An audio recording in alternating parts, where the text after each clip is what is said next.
Alright, hey guys, so I finally came up with a video that would be useful for a lot of you guys, and this is basically College 101. Now, unfortunately, I know a lot of you guys have probably already started college or school in general, so I hope that some of the things are still going to assist you and maybe help you later on still. First off, I'm going to get started with before what to do that you things that you should do before going into your classes, which is choose your classes first. Now, this sounds really great that you get to choose your classes, but you gotta keep in mind there is still a criterion that you guys gotta follow. Now, I highly recommend, number one, go see one of your school's counselors. This is either going to be a general guidance counselor or like a counselor that is specific for your major, depending on whether you go to a 2-year school or a 4-year school. Another thing that you guys can do, which is what I really enjoy doing, is grab one of these papers. If you guys can see, this paper has things like what classes to take, how many of them to take, what choices I have, and as you take these classes, just cross them off, and these will tell you where you are in your college career.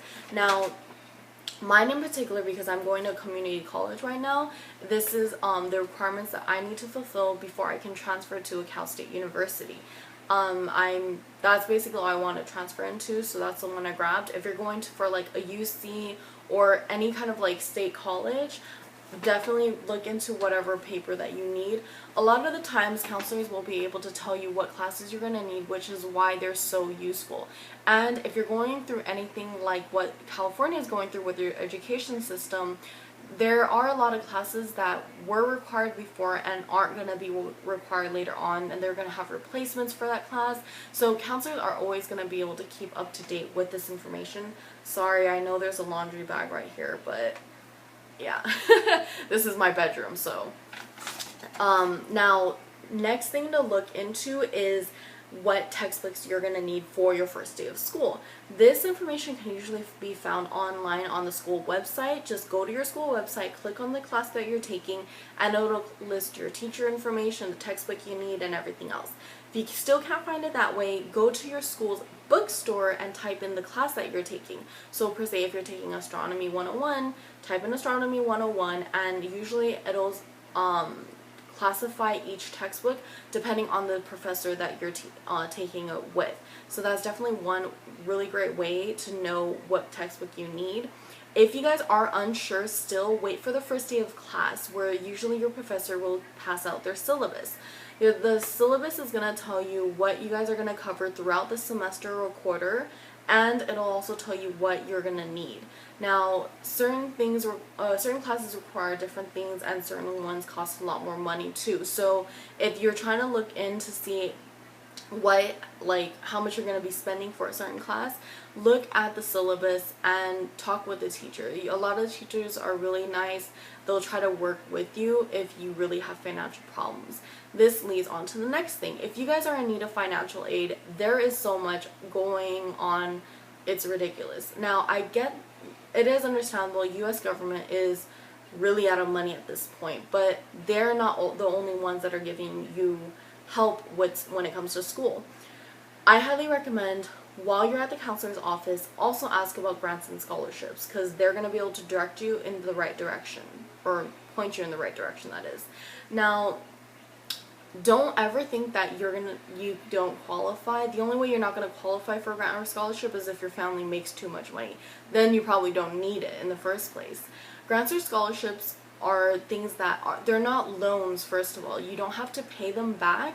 This is literally just money that a certain group of, like a club or some kind of fundraising company has raised that allows you to use it. A lot of grants and scholarships require you to fulfill their certain aspects that they ask for, so it all depends on which grants and scholarships you qualify specifically for, which is why you gotta go take a look.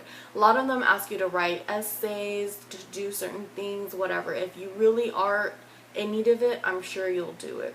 Another thing there is of course financial aid and the BOG fee waiver. BOG fee waiver is what I use because unfortunately I'm not able to claim independent on the financial aid system. So BOG fee waiver thankfully helps me pay for school. This And in order to receive the BOGS fee waiver, BOGS stands for Board of Governors Fee Waiver, by the way. You or your family has to make below their cutoff line, basically. So per se, your family has one person in it, so one, that's probably going to be you, by the way. So if you make above whatever number they have listed for that year, you don't qualify. If you make below, then you do qualify. Thankfully, I don't make that much, as even though I am a full-time worker, it's not like I have like a really high paying job or anything like that. So I make enough to be able to pay my bills and pay for textbooks, but there's no way I could possibly pay for everything and school fees at the same time. So BOG fee waiver thankfully does take care of that for me.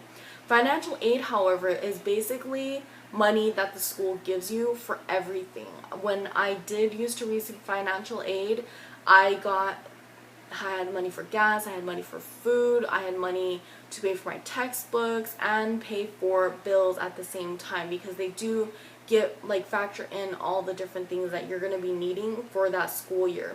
You got to keep in mind though, don't waste your financial aid money. I've heard of people just spending their financial aid money on whatever it is that they want. Thankfully they are cracking down on who is using it for what. You actually do have to stay in your classes in order to receive financial aid now, because what a lot of people used to do is sign up for a bunch of classes, get their financial aid, and drop all the classes. Then all the people who actually need money for school don't get it. So you got to keep in mind that other people might need that money too. Okay, sorry. Next item is, if you're going to be living in a dorm, make sure to check out your actual dorm room to see the size of it. I did used to go to a university. Specifically, I went to the University of Hawaii in Manoa, and the dorms are really different, especially for freshmen. We called them the freshman towers because there were 4 towers. And the biggest difference that we noticed once we got there was the fact that their beds are custom made for their dorms, so it wasn't twin beds, it wasn't full, so you had to buy their specific sheets. So some schools do that. Make sure your school doesn't if you want to purchase your own, and make sure you check out the actual space that you have to work with before you go out and buy 1,001 things, because I can tell you guys right now, my current bedroom is about the same size, if not bigger, than my dorm room. Okay, like that thing was cramped and there was 2 people in it. So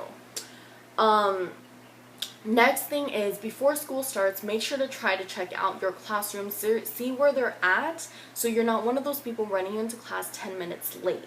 Now the reason I say that is because of the fact that I have known teachers or professors who close the door on you the second it gets to the time when class is supposed to start.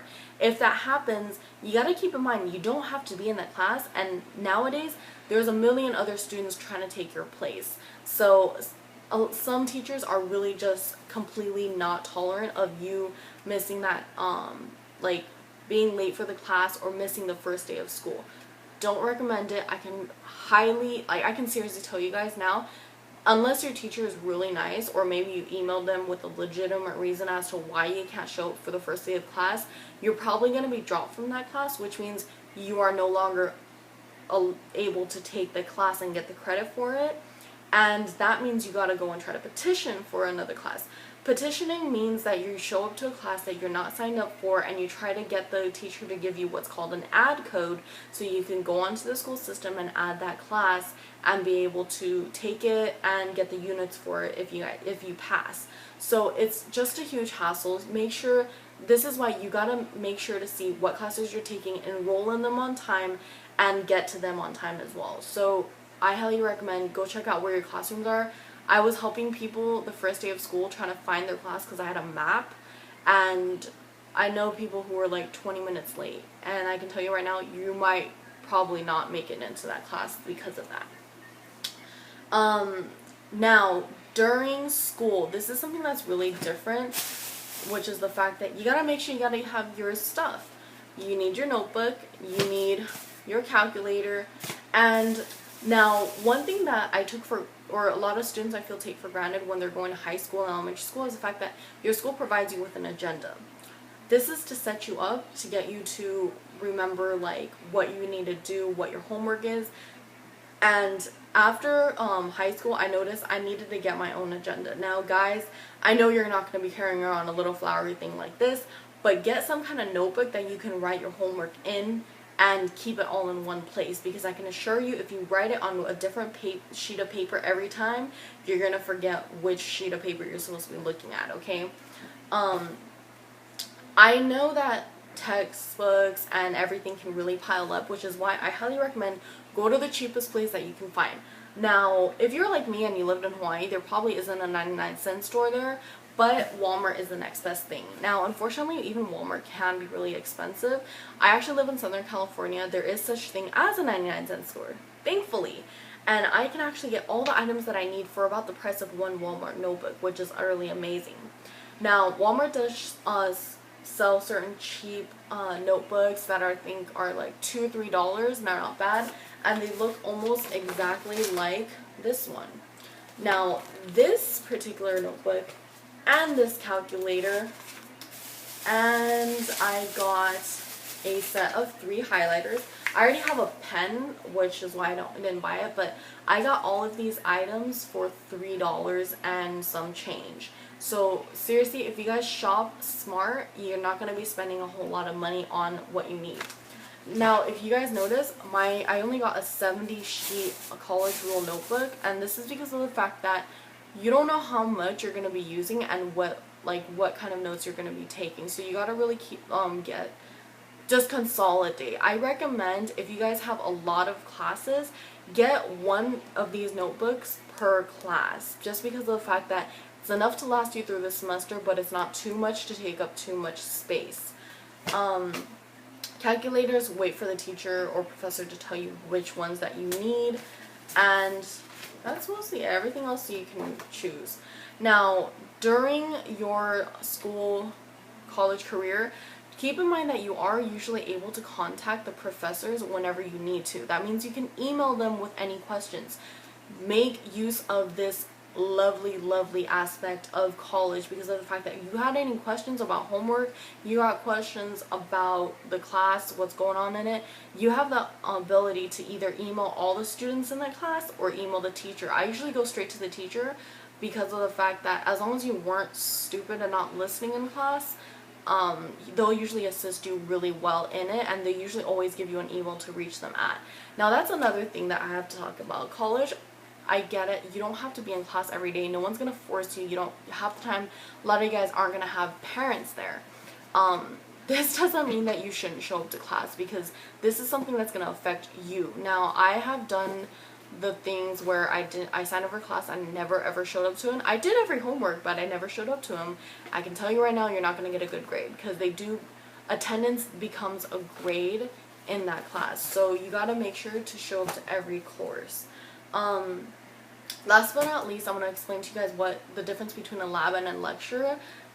This is something that's important because of the fact that not a lot of labs are going to be required unless you're like an engineer major, science major, something like that.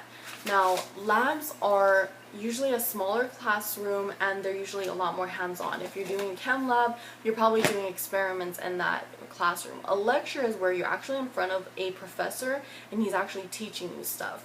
Labs are usually taught by bachelor students that are like getting their own degree and studying as well and everything like that, and that class that they're teaching is actually for a grade as well.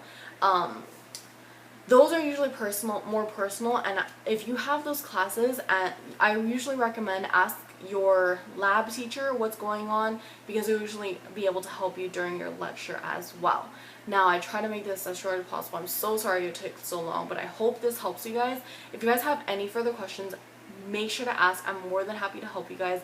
I have been in college. I've already passed my first 2 years.